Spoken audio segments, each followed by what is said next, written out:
championship. For the first time in 2 decades, college basketball has a repeat champion. And Coach K is the proud father of 3 in more ways than one. At midcourt, launches the shot. Oh, it almost went in! Almost went in, and Duke is the king of the dance, 2010. The Blue Devils are the national champions of 2015. National championship number 5 for Mike Krzyzewski. Just an unbelievable tournament performance by Coach K and his Young Devils.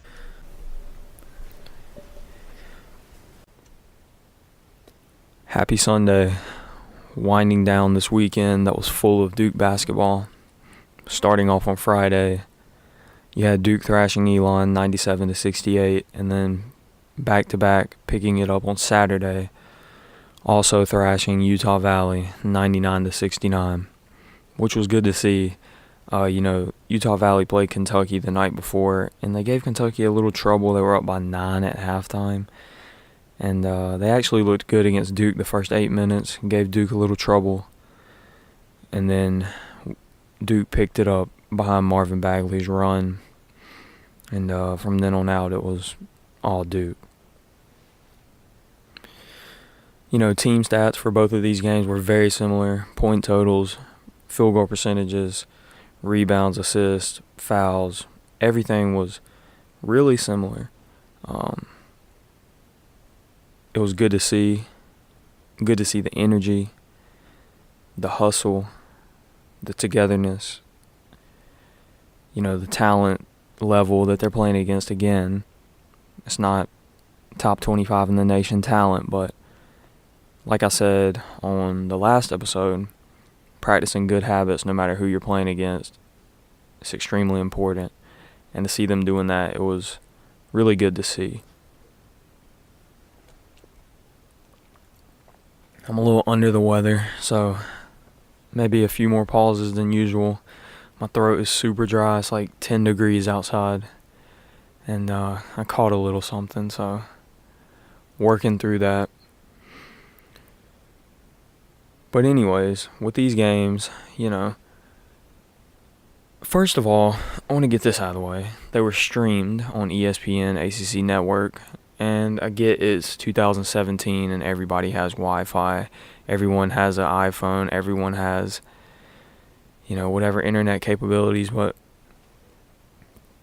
it's Duke basketball, the number 1 team in the country, the number 1 fan base in the country.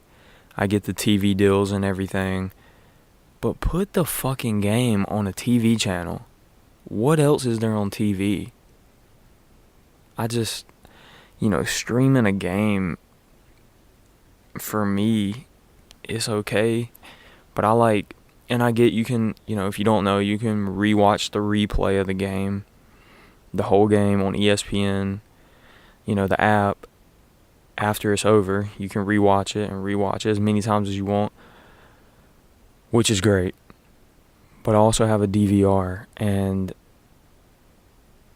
on the weekends and stuff, I'm just trying to watch it on my TV. I'm not trying to deal with internet. I'm not trying to deal with my phone, my laptop, whatever it is, Wi-Fi, whatever. Just find a channel to put it on. There's 1,000 channels. Just put it on one. Preferably ESPN, because what more do you have to put there? I saw UNC was on ESPN. So, nobody trying to watch them. Put Duke on, the number 1 team in the nation. But at least they were streamed. Got to watch them that way. You can go rewatch them if you didn't get to see them on Watch ESPN. However, I know you can find a channel to put them on. It's the number 1 team in the country. For sure, put them on TV. That's it for my complaining of the episode.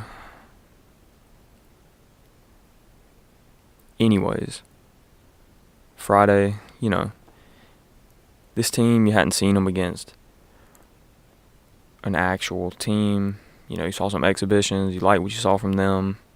But you want to see them in a real game under the bright lights. And against Elon gave Duke some trouble last year. Grayson Allen with the tripping thing, and we turned the ball over a lot. We looked sloppy. So this year, they basically returned the exact same team. They can shoot well, and that's what Duke faced in the first game. So it honestly was a test. They were a 20-point favorite, so you expect them to win, obviously. But not only to win, but to cover the spread and win handedly. It was really good to see. Grayson got off to a crazy start. Just looked like, I was just like, is it too early to call him the greatest player of all time? And then Marvin Bagley was like, you may want to call Grayson Allen the greatest player of all time, but watch this. And, he showed out as well. 25-10 in his first game. And, he broke Shavlik Randolph's record of most points by a freshman in their first game. Grayson looked great, 22 points. Gary Trent provided a spark, 4 threes, 17 points. He had 17 points in both games. If he puts up an efficient 17 in his defense and grabbing the 4 or 5 rebounds a game that he does here and there, you can't ask for more from him. It was great to see. It's like he flies under the radar a little bit. It's just like here and there, knocks down a bucket, gets a steal, gets a block, crashes the board, grabs a rebound, gets out in transition, gets an and one, and it's like he's hardly talked about because all the other talent. So that's just so exciting. And for me, he's one of my, he's probably, you always pick that favorite out on the team. It was Justice. It was Frank Jackson for me, and this year's Gary Trent. But the first game, the only thing that happened negatively is Wendell Carter Jr. He got in a little foul trouble in the beginning, held his minutes down, especially since they were blowing him out in the second half. But he still looked good. He was efficient. Like what I saw from him. And I like what I saw from everybody. Quick rundown of just each person, Trayvon Duval, these 2 games, man, that was so impressive. 1 turnover in 51 minutes of play. And that's to a ratio of 20 assists. I mean, what more can you ask for? 20 assists and 1 turnover? Running the point as a freshman. Also, he didn't take, he took 2 threes first game, and he took 1 3 the second game. Missed all 3. But they were good shots. The main thing that I saw from him is he's patient. He's not forcing anything. He is making passes that I don't like. The passes that he was making to Marvin Bagley and Grayson and in transition and pushing the pace, finishing around the rim. Just, it was like he made the right play every single time. And to see that these first 2 games from him, I'm so excited for him to play Michigan State. I mean, I'm excited for the whole team, but he just looked ready. He looked poised, even though his jump shot isn't a jump shot of, Steph Curry.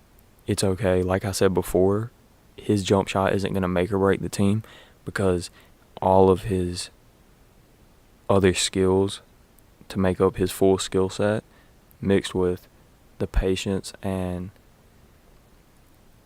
kind of veteran mindset that you saw from him of just making the right play. It's just like he saw things happening before they were happening. And the big men or the guards that he was throwing it to, passing it to, they were all on the same page. And to see that assist to turnover ratio, to see the patience that he had, it was exciting.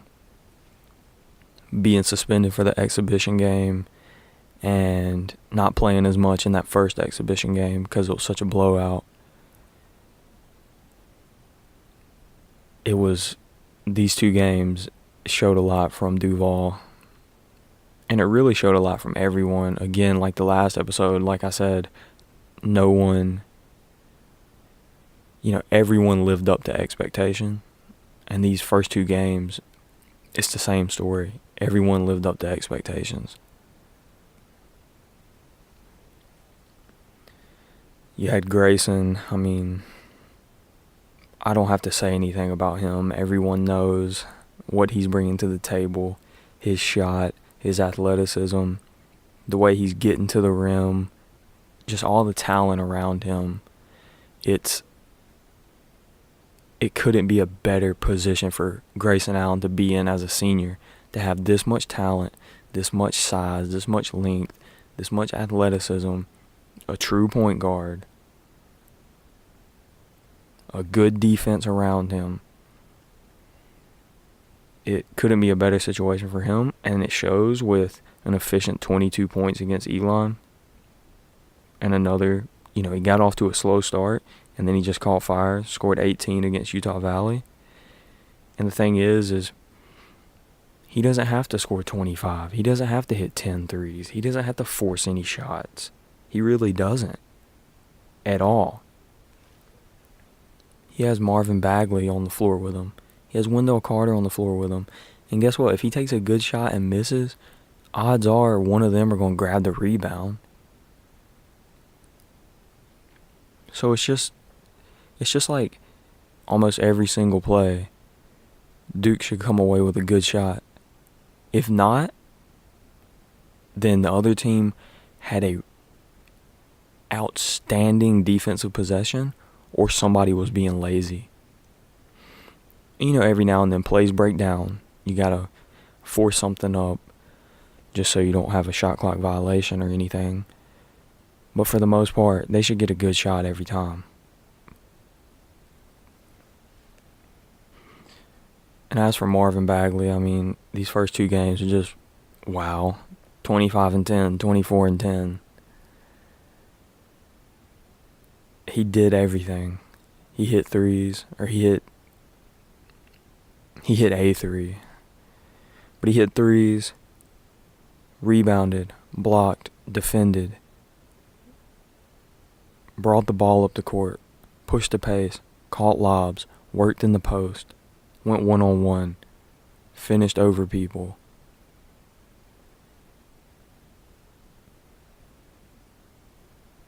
Looked patient. I mean, I don't even know what to say about him. He's a unicorn. He also has the best hair on the team. He's just letting that shit go, and I like it. It adds at least like 4 inches. He's about 7'4". I'm so excited to see him play against a team that thinks they have the answer for him, like Michigan State. I'm really excited. And if you do have the answer for him, if you double team him, do whatever you want, because it looks like he can make the right play out of the double. Speaking of making the right play, Wendell Carter, his stats weren't gigantic these 2 games. Like I said, he got into foul trouble against Elon, finished up with 8 and 6. And, he played 31 minutes against Utah Valley, and he had 12 and 7 and 4 assists. Those 4 assists were insane. He'd be posting up. Bagley would cut from the free throw line. He'd dump it to him for a dunk. And that was just insane to see, because you just don't see that too much. You don't see a big, especially a freshman, posting up like that and just have the sense of mind to dump it to Bagley on the cut or throw it to the corner to a wide open Gary Trent for a 3. So his stats weren't gigantic, but the energy, the toughness, the ferociousness he plays with, it really complements Bagley. And, when Wendell Carter and Javin are on the floor together, mixed with Bagley, it's just like the energy level on defense is just crazy. Javin DeLaurier, he's a person who, he played 19 minutes against Elon, a big reason because Bolden was out and Carter Jr. was in foul trouble. And then he got 11 against Utah Valley, 11 minutes. He's almost a guy that you wish you could run 29 minutes for, but it's hard to find those minutes when you have Trayvon Duval, who's going to be out there the majority of the time, Grayson Allen, who is going to be out there the majority of the time, with Gary Trent. He can guard 1 through 3, maybe 1 through 4, and he's shooting it so well right now. And you have him out there. And then Wendell Carter Jr., he's so underrated right now, how good he's been. And then Marvin Bagley, who's, the best player of all time. LOL. It's so hard to find minutes for Javin. Throw in Bolden. Throw in a few minutes for Goldwire. Alex O'Connell looked outstanding off the bench. He's getting a few minutes here and there, and I didn't even think he would, but damn, he looks good. And how lengthy he is and how quick that shot is. He wasn't forcing anything. I mean, you can't complain about him at all. He looks 12 years old out there, but he plays like he's a seasoned sophomore or junior right now in the few minutes that he got, which was great to see, because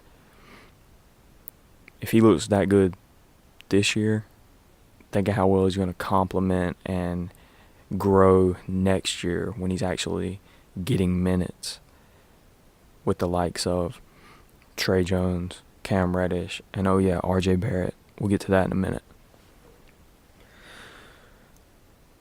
So for Javin, it's just, when he comes in, that energy that he has and that ferociousness of, like, when this ball comes off the rim, I'm getting it. I don't care who else comes over here. I'm getting it. Try to stop me. And then if somebody goes up for a shot in the paint, Javin's going to make sure that he does everything he can to swat it. He even hit a 3. His shot looked better. He looked patient. I can't really complain about anything these first 2 games. Like I said, the talent level they were playing against, they're supposed to win. These are tune-up games. They're at Duke, but there's nothing to complain about.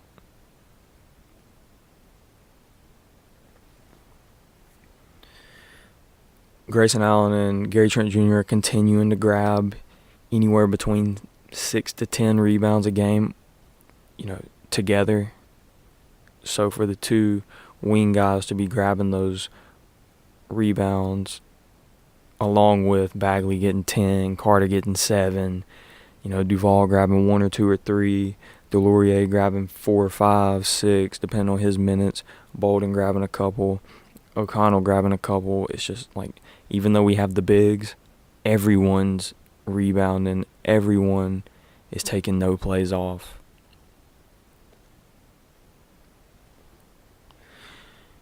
There were blowouts, but Coach K went into the bench, and he went into the bench early, and that was a good sign to see this early. Like I said, I want to see him go into the bench and get people a breather every, when they can, in these tough games like Michigan State. Grab Bagley and Grayson and Duval, grab them a couple minutes here and there, so when it comes down to it, the last 7 minutes of the game, those guys aren't drained out. We've seen it in the past. We saw it with Tatum. We saw it with Grayson in the past. There's no need to have that this year. So that was good to see in these games this early.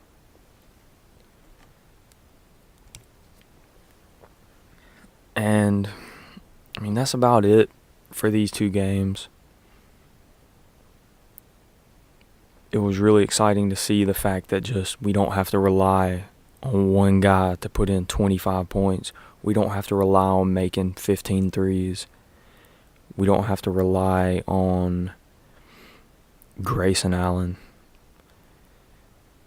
And that was just good to see. It really was. And it was good to see a true point guard running the point the way it should be ran, and just looking like he's been doing that for this team for years. I hope it keeps up. They're going to go play Michigan State on Tuesday. I can't wait. That's going to be a great test. A lot of people are saying Michigan State is the favorite right now. ESPN Power Index has it like that. But ultimately, from a betting standpoint, it should be like a pick'em. It should basically be a pick'em game where, you know, it could go either way. For me, Duke has more talent. Duke is way deeper. Duke has a better coach. Coach K has owned Izzo in the past. The way these two games look, we look great. But Michigan State, they're lengthy, they're tough, they're seasoned, they're strong. They have Miles Bridges. So it's a great test this early. If we end up, if Duke ends up having a tough game and getting beat, it'll really do them good this early. But I don't want that to happen. I want them to keep riding the high off these wins. I want them to, really touch up Michigan State and really show their toughness that we have,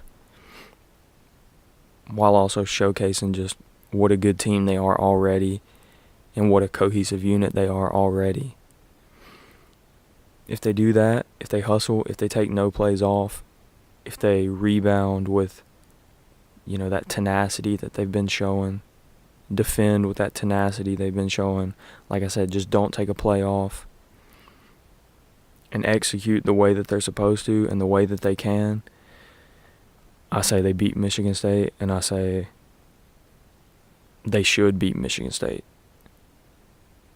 But I'm a Duke homer. I'm a Duke fan. We're all Duke fans. So we're all going to say that until proven otherwise.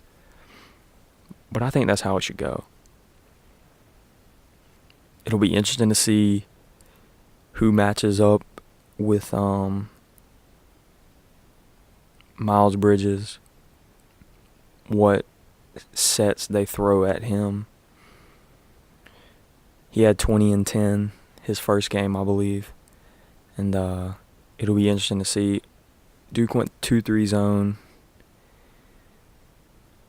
for a little bit in the past game, and it really did them well. The switch up really confused. I think it was Utah Valley. Really threw them off and really did good. So you might see a little of that. But overall, man, it was great to see these first two games. For sure put them on a TV channel, though. Glad this Michigan State game is going to be on ESPN, obviously. A lot of buzz around this game, and it's going to be a good one. So we'll be back to recap that. Hopefully my throat will be feeling better. This has been a struggle to talk. Really scratchy. And anyways, congrats to Coach K on 1,000 wins with Duke. 1,000 wins with Duke as Duke's head coach. Man, the greatest coach of all time. If you think otherwise, then block me. It was a big thing when he won 1,000 total with the 2015 national championship team. Won 1,000 games as a head coach, and then won the national championship. And then this year, won 1,000 games as Duke's head coach. And now hopefully he will go on and win the national championship again. And then next year, win the national championship again. These last few years of his coaching, let's just go on a run and just mop up the NCAA with multiple championships. I'm sure you already know, but on Friday before the Elon game, RJ Barrett committed to Duke. He is Canadian. He is the number one player in the 2018 class, joining Cam Reddish and Trey Jones to team up and play for Duke next year. What an incredible get for this. He is Jesus, I'm not feeling well right now. He is an incredible player. He's Steve Nash's godson. He's 17 years old. Everyone says he is just a great talent and has a insane mindset as a winner. Steve Nash said he is NBA ready right now, and many have said whatever team RJ Barrett plays for next year is the team that I'm betting on. That's how good he is. Well, it just so happens to be that he's going to the best basketball university in the world. So I'll double down on that team. Joining Cam Reddish and Trey Jones, as I said, and then you'll see whoever returns for this team. And that's already a title contender. That's already most likely a favorite. Insane athleticism, a true point guard. And whoever returns from this year, like I said, I'm liking what I see from Alex O'Connell already. I'm looking for him to take the reins at that 2 guard. It's going to be a good year, so don't look ahead too far because we still have a whole year to enjoy, and it's going to be a great year to enjoy. I'm so excited for this year, but don't worry about it being over too soon, because when it's over, when they win that national championship this year, next year is going to have an extreme amount of excitement and potential around it as well. So it's a good time to be a Duke fan, and I'm excited for Tuesday. I know everyone else is as well. Congratulations to the GOAT, Coach K. Thank you so much for listening and following along. Reach out, say what's up. Say what you think about the Michigan State game coming up. It's going to be a tough one. It's going to be a good test. And these guys are young, but they don't play young and they don't act young. I also saw Wendell Carter said if we do what we're supposed to, we should be undefeated. So I was like, okay, I'm in. I'm on that bandwagon until proven otherwise. But we will see Tuesday. Until then, go Duke. Duke gang. I need a cough drop. Talk to you soon. I'm out.